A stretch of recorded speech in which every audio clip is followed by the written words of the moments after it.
என் தங்கமே, உன் வாழ்வில் எத்தனை பிரச்சனைகள் வந்தாலும் அதை தீர்க்க நான் இருக்கிறேன். எதற்கும் நீ கலங்காதே. இனி உன் வாழ்வில் ஒரு நல்ல செய்தி விரைவில் வந்து கைகூடும். என்னை நம்பினோரை நான் என்றும் கைவிட மாட்டேன் குழந்தையே.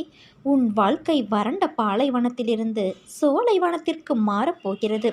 நீ எதிர்பார்த்தபடி வாழ்க்கை அமையப் போகிறது. நீ எந்த தவறும் வாழ்வில் செய்யவில்லை. அதை உனக்காக நான் மீண்டும் தெளிவுபடுத்துகிறேன். நீ சந்திக்கும் நபர்கள் கர்ம வினையால் வருவார்கள். கர்ம வினைக்கு ஏற்ப இருப்பார்கள். திருமண உறவு, பெற்றோர் உறவு தவிர மற்ற உறவுகள் வினை தீர்த்து செல்வார்கள். நீ உன் சிந்தனையை என் மீது வைத்து செய்யும் செயல்களால் உனக்கு எந்த தோஷமும் வரப்போவதில்லை. நீ செய்த புண்ணியத்திற்கான பலனை அனுபவிக்கும் காலம் நெருங்கிவிட்டது. கேட்டது கிடைக்கும். கிடைக்கும் வாய்ப்பில் நீ மகிழ்ச்சியாக இரு என் குழந்தையே. என் பக்தன் விழப்போகிறான் என்றால் அவனுக்கு ஆதரவாக நான் கைகளை நீட்டி உதவுகின்றேன். என்னை ஆதாரமாக கொண்டு வாழும் என் பக்தனை ஒருபோதும் வாழ்வில் தாழ்ந்து போக நான் விடமாட்டேன். என் தங்கமே, உட்கார்ந்திருந்தால் ஊர் வராது, உழைக்காது இருந்தால் பேர் வராது. நீதான் எழ வேண்டும், நீதான் இயங்க வேண்டும், நீதான் சாதிக்க வேண்டும். அப்போதுதான் நீ வாழ்வில் நிலைக்க முடியும் என் குழந்தையே. வாழ்வில் நடக்கும் இன்பத் துன்பங்களை உள்ளது உள்ளபடி ஏற்கும் மனப்பான்மையை நீ முழுமையாக வளர்த்துக்கொள். நீ எந்நேரமும் கவலைகளாலும் விரக்தியிலும் மூழ்கியே இருப்பதால் உன்னுடைய கடமைகளில் கவனம் சிதறுகின்றது. எப்பொழுதும் வீழ்ந்து கொண்டே இருக்கிறோமே என்று அருவிகளோ, காலையில் பூத்து மாலையில் வாடிவிடுவோமே என்று மலர்களோ வருந்துவது இல்லை. வீழ்ந்த அருவியே அகண்ட ஆறாக நாம் வாழ்வதற்கு தேவையான வற்றாத ஜீவ நதியாக ஓடுகிறது. ஒரு நாள் மட்டுமே பூத்தாலும் அந்த பூக்கள்தான் இறைவனடி சேர்கிறது. அதனால் நான் அடிக்கடி கூறுவது இங்கு எதுவும் நிரந்தரமல்ல என்று. எல்லாம் நன்மைக்கே என்று எடுத்துக்கொள். இவ்வுலகம் நம்மை எப்படி பார்க்குமோ என்று வருந்தாதே குழந்தையே. இங்குள்ளவர்களின் பார்வைக்கு விளக்கம் அளிக்க முடியாது. சிலர் உன்னை திமிரு பிடித்தவர், கெட்ட எண்ணம் உடையவர் என்றும், சிலர் உன்னை அற்புதமானவர், அன்பானவர் என்றும் கூறுவார்கள். யார் எதை கூறினாலும் நீ உன் வாழ்வில் நேர்மையாகவும் உண்மையாகவும் இரு. உன் உழைப்பு என்றும் வீணாகாது. வாழ்க்கையில் முன்னேற வேண்டுமானால் உன்னை பற்றிய மற்றவர்களின் மதிப்பீடுகளிலிருந்து உன்னை மேம்படுத்த தேவையானதை மட்டும் நீ எடுத்துக்கொள்ள வேண்டும்.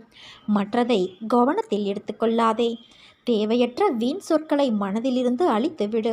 அந்த சொற்களை மனதில் தேக்கி வைத்து உன் வளர்ச்சிக்கு நீயே தடையாக இருக்கின்றாய். மிக சங்கடமான நிலைமை வரும்போது தன்னுடைய கஷ்டத்தை தாங்க முடியாமல் மனிதனுக்கு இறைவனின் ஞாபகம் வருகிறது. முழு தீவிரத்தோடு பக்தி செய்து இறைவனை கூவி கூவி அழைக்கின்றான். கெடு செயல்களை தடையின்றி தொடரும் வரை இறைவனுடைய நாமம் தொண்டைக்கு வருவதில்லை. ஆனாலும் முதன்முறையாக இது நிகழ்ந்ததும் அவனை ஒரு ஞானியை சந்திக்கும்படி இறைவன் ஏற்பாடு செய்வான். புத்தியின் கண்ணை திறந்துவிட்டு மனிதனை அவனுடைய நிஜ ரூபத்தை காணும்படி செய்கின்றார். மகா காருண்யமூர்த்தியான குரு சிசியனின் பக்தியால் விளைந்த ஆவல்களையும் ஏக்கங்களையும் நிறைவுற செய்கின்றார். அன்பு காட்டாத மனமும் எதிலும் சமரசம் செய்து கொள்ளாத குணமும் கொண்ட எந்த ஒரு நபராலும் வாழ்வின் இனிமையை உணர முடியாது. அன்பால் மட்டுமே உணர்வுகள் செழிக்கும். சமரசத்தினால் மட்டுமே உறவுகள் நிலைக்கும். இதை உணர்ந்து செயல்பட்டால் மட்டுமே உன் வாழ்வு இனிமையாகும். உன் கர்மாவிலிருந்து நீ விடுதலை பெற வேண்டுமா? முதலில் கர்மா எதனால் வருகிறது, அதற்கு காரணகர்த்தா யார், இதனால் ஏன் பாதிக்கப்படுகிறோம் என்று யோசி. நீ வாழும் வரை செய்கின்ற செயலுக்கு காரணகர்த்தா நீயாகவும் செயல் வடிவம் கர்மாவாக உருவெடுக்கும். அதில் வரும் நல்லது தீயதை நீயே அனுபவிக்கின்றாய். இந்த கர்மா உன் மனதில் உருவான எண்ணங்களின் செயல்பாடுகளே. இதை இந்த ஜென்மத்தில் கடந்து முக்தியை அடையும் மார்க்கத்தை அடைய வேண்டுமா? முந்தைய ஜென்மத்தில் நடந்தது இதுவரை நீ செய்ததை மறந்துவிடு. இன்று நீ செய்யும் காரியங்களில் கவனமாக இரு. உன் எண்ணங்களை தூய வழியில் வழி நடத்திச் செல். அந்த செயலில் யாருக்காவது பாதிப்பு வராமல் பார்த்து கொண்டு உண்மையாக இரு. ஒவ்வொரு காரியத்திலும் கவனம் செலுத்தி மனதார உண்மை என்று அறிந்த பிறகே செயல்படுத்து. பொதுவான விஷயங்களில் அமைதி காத்து ஓரிரு வார்த்தைகளில் பதில் கூறிவிடு. பிறர் சொல்லும் வார்த்தைகளை உன்னிப்பாக கவனித்துப்பார். மனதை எப்போதும் வெறுமையாக வைப்பதற்கு எண்ண ஓட்டங்களை கவனிக்க தொடங்கு. ஒரு எண்ணத்தை அடிக்கடி நினைத்தால் அந்த எண்ணம் உன் மனம் வெறுத்து ஒதுங்கிவிடும். அதில் நயவஞ்சகம் வேண்டாம். அப்படி தோன்றினால் அதில் நல்ல விஷயங்களை புகுத்தி வழி நடத்து. மனிதனாக பிறந்தவனுக்கு நல்லது கெட்டது என்று மாறி மாறி எண்ணங்கள் தோன்றும். இதில் நல்லதை தேர்ந்தெடு. உடலை வருத்தி எந்த செயலையும் செய்யாது மனதார ஏற்றுப்பார். தேவையில்லாத இடங்களில் சென்று தேவையை பெருக்கிக் கொள்ளாமல் இரு குழந்தையே. உன் கவலை வேதனையை யாரிடமும் பகிர்ந்து கொள்ளாதே. அமைதியாக அமர்ந்து எதனால் இது வந்தது என்று யோசித்துப்பார். அதை மனதார ஏற்றுக்கொள். ஒவ்வொரு செயலுக்கும் நீயே காரணகர்த்தா என்பதை மனதில் உறுதி செய்து ஏற்றுக்கொள். வருவதை கொண்டு வாழ பழகிக்கொள். தேவைக்கு அதிகமாக உன்னிடம் இருந்தாலும் அதன் மீது பற்று வைக்காதே. உன் கடமைகளில் உண்மை மிளிர வேண்டும். அதிலிருந்து தளரக்கூடாது. யாருக்கும் உபதேசம் சொல்லாமல் கருத்தை மட்டும் சொல். உன் மனதில் என்றும் அன்பும் கருணையும் நிரந்தரமாகட்டும். எந்த ஒரு செயலிலும் கஷ்டம் என்பதை உணராதே தங்கமே. சிரமம் இருந்தாலும் அதை செய்து முடிக்க பாடுபடு. அது முடிந்தால் உன் மனதின் மகிழ்ச்சியை கவனித்துப்பார். நடைமுறை வாழ்க்கையில் நீங்கள் நல்லவர்கள் என்ற முத்திரையை குத்த ஒருபோதும் தவறிவிடாதீர்கள். இதுவே கர்மாவை வெல்லும். இன்றிலிருந்தே தொடங்கு. உன் வெற்றி நிச்சயம். முக்தி தானாக தேடி வரும். இங்கு எதுவுமே நிரந்தரமல்ல. உன் எண்ணங்களை நேர்மையாக வெளிப்படுத்து. உனக்கு துணையாக நான் இருக்கின்றேன். எந்த ஒரு காரியத்தையும் முழு ஈடுபாடோடு செய். பிடிப்பும் நம்பிக்கையும் இல்லாமல் செய்யும் எந்த ஒரு காரியத்திலும் உன்னால் வெற்றி பெற முடியாது. நான் ஈடுபாடோடு தான் செய்கின்றேன், ஆனால் அப்பொழுதும் வெற்றி பெற முடியவில்லையே என்று புலம்புகின்றாய். கவலைப்படாமல் செவ்வனே என்று நீ உன் கடமைகளை செய். உன்னுடைய காரியம் நிச்சயம் கைகூடும். தொடர் தோல்விகளாலும் ஏமாற்றங்களாலும் நீ நம்ப மறுக்கின்றாய். அதற்காக நீ செய்யும் செயல்களை நம்பாமல் செய்தால் எப்படி? என் பிள்ளைகளை கவலைப்பட்டு கொண்டே இருக்க நான் விட்டு விடுவேனா? நான் இருக்கிறேன். நம்பிக்கையோடு இரு. உன்னை நான் என்றும் கைவிட மாட்டேன். நீ சந்தேகமோ கேள்வியோ இல்லாமல் நமக்கு எது சிறந்ததோ அது நிச்சயம் நம்மை வந்து சேரும் என்ற எண்ணத்தை வளர்த்துக்கொள். உலக அனுபவங்களை எடுத்துப்பார். இந்த எண்ணம் உள்ளவர்களே அவரவர் வாழ்க்கையில் வெற்றியோடு இருப்பார்கள். அதைத்தான் நான் உன்னையும் பின்பற்ற சொல்கிறேன். நீ உன்னுடைய துன்பமான காலங்களை கூட புன்னகையோடும் தளராத நம்பிக்கையோடும் எதிர்கொண்டு பார். உன்னுடைய தடைகள் அனைத்தும் வெற்றிப்படிகளாக மாறும். அதை பின்பற்றுவது சிறிது கடினமான ஒன்றுதான். ஆனால் அதை முயன்று பார். உன் துயரங்கள் அனைத்தும் காணாமல் போகும். என்னை மீறி எதுவும் நடக்காது. உனக்கு எல்லா சூழ்நிலைகளிலும் நான் துணை நிற்பேன். என் வார்த்தைகள் மீது நம்பிக்கை வைத்து செயல்படு குழந்தையே. மீதியை நான் பார்த்து கொள்கிறேன். உன் மனதில் இருக்கும் அனைத்து எதிர்மறை எண்ணங்களையும் அழித்துவிடு. நன்றாக இருப்பேன், லட்சியத்தை அடைவேன் என்று முதலில் நீ நம்பிக்கை வைக்க வேண்டும். அப்போதுதான் உன் வாழ்வில் அமைதியும் வெற்றியும் ஏற்படும். ஏங்குதல் போராட்டங்களை விடுத்து என்னையே சார்ந்திரு. நான் உன்னுடனேயே இருப்பேன். நான் உன்னுடைய தாகத்தை தீர்ப்பதற்காக வருவதற்குள் உன் மனம் சஞ்சலமடைந்து நீ எங்கெங்கோ செல்கிறாய். நான் உனக்காகவே இருக்கிறேன். பாரத்தை என்மேல் சுமத்து குழந்தையே. உனக்கு சாந்தி ஏற்படும். வாழ்க்கையில் எதுவும் காரண காரியங்கள் இல்லாமல் நடக்காது.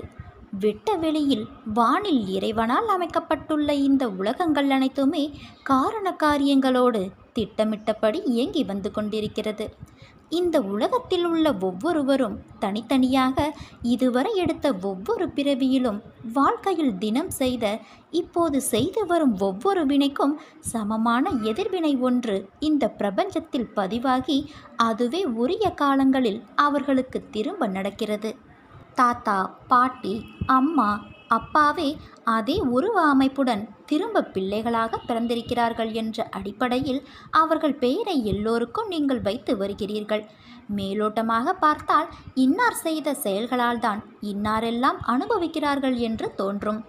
ஆனால் ஒரு நெருப்பு உங்களை சுட்டுவிட்டால் நீங்கள் நெருப்பின் மீது பழி சுமத்துவது இல்லை. உங்கள் கவனக்குறைவோ அல்லது பிறர் வேலை உங்கள் கெட்ட நேரம் என்று நினைக்கிறீர்கள்.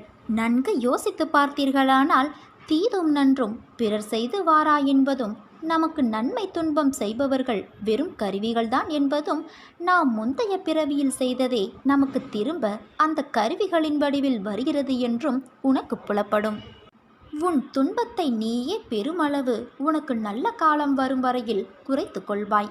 எல்லாவற்றிற்கும் பின்னால் ஒரு காரணம் நிச்சயம் இருக்கிறது. நீ நினைத்த ஒரு அதிசயம் இப்போது நடக்கப் போகிறது. அது உன்னை அடியோடு மாற்றப் போகிறது. என் வாக்கு பொய்யானது இல்லை. நீ எதிர்பார்த்து காத்திருக்கும் அனைத்தையும் மிக விரைவில் நான் நிறைவேற்றி காட்டுவேன். உனக்கான தேவை அனைத்தும் நிறைவேறும் நாளிற்கு மிக அருகில் நீ வந்துவிட்டாய் என் தங்கமே. உன் மனதை குளிர்விக்கும் ஒரு மகிழ்ச்சியான செய்தி உன்னிடம் மிக விரைவில் வர காத்து கொண்டிருக்கிறது. நீ இதுவரை அனுபவித்த வேதனைகள் என் நெஞ்சை பிழிகிறது. இனி நான் அப்படி அனுமதிக்க மாட்டேன். என் ஆசீர்வாதம் உனக்கு இப்போது கிடைத்துவிட்டது. நீ நீண்ட காலமாக ஏங்கி வேண்டி நின்றது அனைத்தும் மிக விரைவில் வந்து உன் கையில் விழப்போகிறது. வாழ்க்கையை அர்த்தமுள்ளதாக உணர்வாய். குணநலத்துடன் வாழ நினைக்கிறவர்கள் மிக குறைவு. அவர்களுள் நான் தேடி எடுத்த என் பொக்கிஷம் நீ. எப்போது எனது நாமத்தை உனது நாவினால் உச்சரித்தாயோ அக்கணமே உனது நான் என்ற சொல், அகந்தை இவை அனைத்தையும் அகற்ற நான் முடிவு செய்து அவை எல்லாவற்றையும் இப்போது அகற்றிவிட்டேன். என் பிள்ளைகளாகிய உங்களுக்கு வாழ்க்கையில் அனைத்து ஏற்றத்தையும் விரைவில் கொடுக்க முடிவு செய்து அருளும் வழங்கிவிட்டேன். நாளை முதல் இனி உனக்கு என்றும் சந்தோஷம் தரும் நிகழ்ச்சிகள் மட்டுமே நடக்கும். அந்த சந்தோஷத்திலேயே இன்னும் சில நாட்கள் மட்டும் காத்திரு. விரைவில் உன்னை மிக உயர்ந்த நிலைக்கு உயர்த்துவேன். அருள் வழங்கிவிட்டாலும் கூட நீ எப்போது அழைத்தாலும் நான் வருவேன். நீ என்னை முழுவதுமாக நம்பினால் இன்று முதல் புதிய முயற்சி செய். புது வாழ்க்கை ஆரம்பிக்கும். இதுவரை தோற்றதையும் நம்பிக்கை இழந்ததையும் மரண விளிம்புக்கு சென்றதையும் மறந்துவிடு. வாழ்வதற்கு வா. உன்னை வசந்தத்திற்கு அழைத்துச் செல்ல நான் காத்திருக்கிறேன். உன்னை வாழ தகுதியில்லாத நபர் என நீயே முடிவு செய்து கொள்ளும் நிலைக்கு வந்திருப்பது மிகவும் தவறானது. அதை தள்ளிவிடு. இன்னும் சிறிது காலத்திற்குள் நல்ல சூழலை நான் ஏற்படுத்தி தருவேன். உன் போல இன்னொரு குழந்தை இருக்கிறாள். புரிந்து கொள்ளும் முன்பே பிரிந்துவிட்டு விவாகரத்து கேட்கும் கணவனை நினைத்து கஷ்டப்பட்டு கொண்டு இருக்கிறாள். நான் என்ன பாவம் செய்தேன் என என்னிடம் தினமும் கேட்டு அழுது கொண்டு இருக்கிறாள். பூர்வ கணக்கு ஒருபோதும் தப்பாது. அது முடிந்து விட்டது. புது கணக்கை தொடங்கு என் செல்வமே. வாழ்வதற்கு முடிவு செய். நல்ல வசந்த காலம் உனக்காக காத்திருக்கிறது. நீ சிக்கல்களையெல்லாம் கடந்து விட்டாய். உனக்கு நல்ல நேரம் வந்துவிட்டது என் தங்கமே. இந்த சாயப்பாவின் மேல் நம்பிக்கை வைத்து சற்று பொறுமையாகவும் நிதானமாகவும் இரு.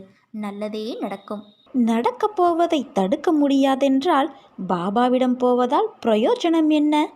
தலையெழுத்துப்படி நடப்பது நடந்தே தீரும் என்றால் சாய்பாபா என்ற ஒருவரை எதற்காக வைத்து கொள்ள வேண்டும்? ஷீரடிக்கு போவதால் என்ன லாபம்? கர்ம வினையை பாபாவால் என்ன செய்துவிட முடியும்? இதற்கு சாய்பாபாவின் பதில் என்ன தெரியுமா? உனது கர்மத்தின் பலனை நீ அனுபவித்தாக வேண்டும்.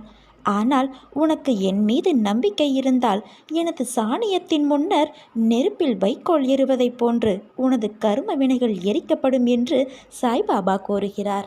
நீ என் பிரியமான குழந்தை. உனக்கு முன்பு தடுக்கப்பட்டவையெல்லாம் இந்த முழு பௌர்ணமியில் முழுமதியில் அனைத்தும் கொடுக்கப்படும். இது உன் சாய்தேவாவின் என் சத்திய வாக்கு. உனக்கான நேரத்தை படைப்பவன் நான். உன் வாழ்க்கையில் நீ யாரை நம்ப வேண்டும், யாரை நம்ப வேண்டாம் என்பதை தெரிந்து புரிந்து பழகு. உன்னை நம்புகிறவர்களுக்காக நீ உயிரை கூட தியாகம் செய்யலாம். அவர்களுக்கு உன் அன்புதான் பொக்கிஷம். அவர்களை ஒருபோதும் மறவாதே. அவர்களுக்கு நம்பிக்கை துரோகம் மட்டும் செய்யாதே. அது பாவம். அதை நீ எங்கு போனாலும் அந்த பாவத்தை துடைக்க முடியாது. அதைப்போல நீ ஒருவர் மீது வைத்துள்ள நம்பிக்கைக்கு அவர்கள் பாத்திரமில்லாதவராக இருந்தால் அவர்களிடம் கடிந்து பேசாதே. அமைதியாக அவர்களை விட்டு விலகிவிடு. ஒருவர் உனக்கு நேரம் சரியில்லை என்று சொன்னால் அதை கண்டு கொள்ளாமல் என் போக்கில் விட்டுவிடு. உனக்கான நேரத்தை படைப்பவன் நானே. அதை உனக்கு நல்லதாகவும் வெற்றியுள்ளதாகவும் மாற்றி உன் வாழ்க்கையில் இன்று முழு பௌர்ணமி என்று உன் கையில் ஒப்படைப்பேன். முடியும் என்ற சொல்லை உன் மூச்சு காற்றாக வைத்திரு. முன்னேற்றத்திற்கான வழி தானாக உதயமாகும். வாழ்க்கையில் நீ படும் வேதனைகளை நான் பார்க்காமல் இருப்பேனா? உன் மனம் படும் பாடு மற்றவர்களுக்காக யோசிக்கின்ற உன் மனம் உதவி என்ற சொல்லை ஒருவர் சொல்வதற்கு முன்னால் அவர்களுக்காக போய் உதவி செய்கின்றாய். அதே நேரத்தில் மற்றவர்கள் முன் அவர்களுக்காக அவமானமும் படுகின்றாய். ஏன் இப்படி இருக்கிறாய்? உதவி என்று உன்னிடம் வந்தால் உன்னால் முடிந்தவரை அவர்களுக்கு உதவி செய். முடியவில்லை என்றால் ஒரு நல்ல வார்த்தையை கூறிவிடு. ஆனால் நீ உதவி செய்ய போய் நீ மற்றவரிடம் உதவி கேட்டு நிற்கின்ற நிலைமை உனக்கு வரக்கூடாது என்ற நோக்கத்தில்தான் சொல்கின்றேன். என்ன செய்தாலும் உன் சக்திக்கு உட்பட்டு செய். யார் மனதையும் காயப்படுத்தக்கூடாது என்று நினைப்பது சரிதான். ஆனால் முதலில் ஒன்றை புரிந்து கொள். உன் மனதை நீ காயப்படுத்தாமல் அது திடமான மனநிலையில் பார்த்து கொண்டாயானால் அவர்கள் உன்னை காயப்படுத்தினால் அதை சாதாரணமாக எடுக்கும் மனநிலைக்கு நீ வந்துவிட்டால் அவர்கள் பேசும் எதுவும் உன் மனதை அழுத்தாமல் இருக்கும். நீ உன் மனதை காயப்படுத்தாமல் பார்த்து கொண்டாயென்றால் மற்றவர்களை காயப்படும்படி எந்த வார்த்தையும் எந்த செய்கையும் உன்னிடம் இருந்து வராது. என் பிள்ளையான உனக்கு நன்றாக தெரியும், வலி என்பது ஒன்றுதான். அது உனக்கானாலும் சரி, மற்றவர்களுக்கானாலும் சரி. வேறு எதையும் குழம்பிக் கொள்ளாதே. நீ நன்றாக இருப்பாய்.